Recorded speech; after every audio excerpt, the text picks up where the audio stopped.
Break के बाद एक बार फिर से आपका स्वागत है। कहते हैं वक्त बदलता है, लोग बदलते हैं, सरकार बदलते हैं, लेकिन नहीं बदलती तो जिम्मेदारों की अनदेखी करने की वो आदत। जी हां, खास पेशकश में बात ऐसे ही बेकद्र ब्रह्मगुप्त की।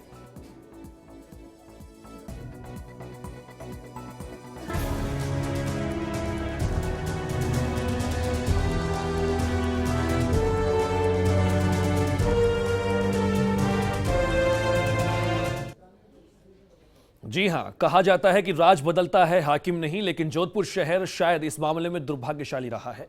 शहर में ऐसे कई प्रोजेक्ट्स हैं जो सरकार बदलने के साथ ही ठंडे बस्ते में चले गए हैं और किसी ने इस ओर ध्यान भी नहीं दिया। ऐसा एक प्रोजेक्ट है ब्रह्मगुप्त प्रोजेक्ट। करीब 100 करोड़ की लागत से बनने वाला प्रोजेक्ट पिछले 9 सालों से फाइलों में दफन है। सोचिए, पेश है ये खास रिपोर्ट, इसे देखिए और समझने की कोशिश कीजिए। कटीली झाड़ियां, लंबे लंबे पौधे और बीच में धुंधला सा दिखता एक साइन बोर्ड। ये तस्वीर हालात बयां करने के लिए काफी है। कच्चा सा रास्ता और कांटों के झाड़ में मकड़ी के जालों से अटा शिलान्यास का पत्थर। ये पत्थर गवाही दे रहा है मुख्यमंत्री वसुंधरा राजे की पिछली सरकार के कार्यकाल की, जिसमें सीएम वसुंधरा राजे ने करीब 9 साल पहले रखी थी ब्रह्मगुप्त प्रोजेक्ट की आधारशिला।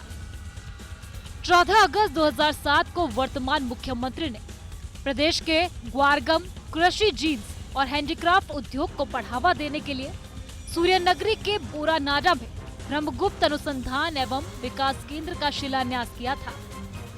सिर्फ शिलान्यास के बाद ही ये प्रोजेक्ट राजनीति का शिकार हो गया।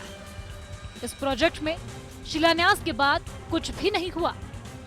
जिम्मेदारों की उदासीनता से ये प्रोजेक्ट अब ठंडे बस्ते में डाल दिया गया है। वर्तमान में मुख्यमंत्री ने अपने पिछले कार्यकाल के दौरान शिलान्यास के बाद भी अधूरे कार्यों की जानकारी मांगी, जिसमें ब्रह्मगुप्त अनुसंधान केंद्र का नाम भी भेजा गया, लेकिन शासन के करीब 3 साल बाद अभी भी केंद्र के विकास के लिए कुछ नहीं हुआ है। विशाल भूभाग में फैले इस भूखंड पर केवल 4 दीवारी बनाई गई है, जो भी अब कई जगहों से तोड़ दी गई है। 9 साल पहले लगाए गए शिलापट को ही कोई उखाड़ कर नहीं ले जाए, इसलिए शिलापट को भी पत्थरों से दबाकर रख दिया गया है। अब वो भी जीर्ण शीर्ण हो चुका है। कृषि जीन्सों और हैंडीक्राफ्ट उत्पादों को अंतर्राष्ट्रीय बाजार में प्रतिस्पर्धा करने और बाजार में टिके रहने के उद्देश्य से करीब 100 करोड़ की लागत से इस अनुसंधान केंद्र की स्थापना का लक्ष्य रखा गया था। अनुसंधान केंद्र के लिए रीको ने बोरानाडा में करीब 8 एकड़ जमीन भी उपलब्ध करवाई थी, जिसका सीएम ने समारोह पूर्वक शिलान्यास भी किया था। हमारी टीम ने जब रीको के अधिकारियों से संपर्क किया तो उन्होंने कैमरे के सामने कुछ भी बोलने से इनकार कर दिया। बस इतना कहा कि हमारा काम तो जमीन देने का था और वो हमने दे दी है।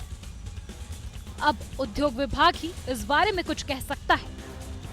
जब हमारी टीम उद्योग भवन पहुंची तो वहां के अधिकारी भी इस मामले पर चुप्पी साधे रहे और कुर्सी छोड़कर रवाना ही हो गए।